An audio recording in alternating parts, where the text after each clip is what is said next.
Okay, so quick story time. I was at the MRT the other day. I was coming home from work and I got on the escalator to get out of the exit. This is at Tampines East, by the way. And then there's this guy that walked past me, like going up the escalator, like he like took over me.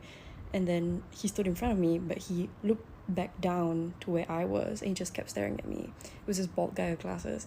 Then I was just like, okay, weirdo. And then when we got off the escalator, I had a really bad feeling about it. So I like slowed down my pace so to make sure that he was walking towards the bus stop. And then as he walked towards the bus stop, I turned around, I made a U-turn and I went like to like walk home lah, basically, into like the main junction area.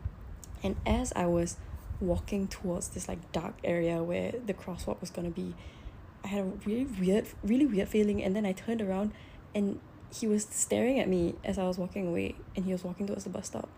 And I tried to like lock eyes to like, like tell him like, I see you, bitch. But he just kept staring at me. And then he continued walking to the bus stop and I was like, okay, don't think about it. So I just continued walking. And as I got closer and closer to this dark area, I had the weirdest, like most disgusting feeling. And I turned around and he was walking towards me.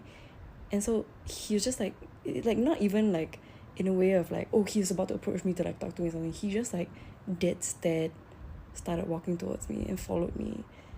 And I was like, this is like a make or break moment, and I have to like decide whether I'm gonna continue going to this dark place or I have to literally, the only other way out is to literally walk towards him and past him.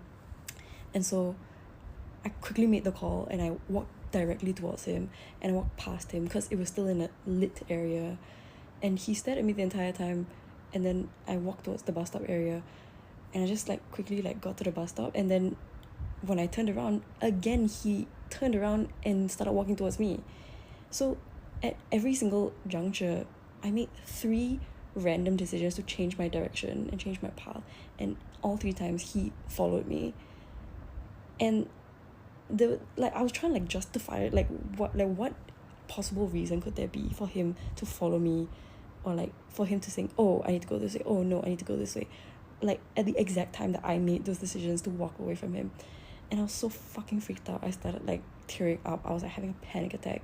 And so I sat down next to some boys that were at the bus stop. Thank God the bus stop wasn't empty. And then only when I sat down next to the boys, then he kind of like got the message and then he like walked away. But then when he walked away, I tried not to look at him again. I didn't want to lock eyes with him because I was so fucking scared of this guy. And so after a while, I finally turned around and I didn't know where he went. And he could have been fucking behind me. He could have followed me onto the bus. I had no clue. I was so fucking scared. So yeah, just this all kinds of stories happening out there. I just saw TikTok about like people like victim blaming this like American lady for like getting assaulted on the train. Like, please be careful out there. Oh my god, there's such weirdos out there. Just always make sure you're not alone, or like have someone FaceTime if you don't feel safe. Yeah.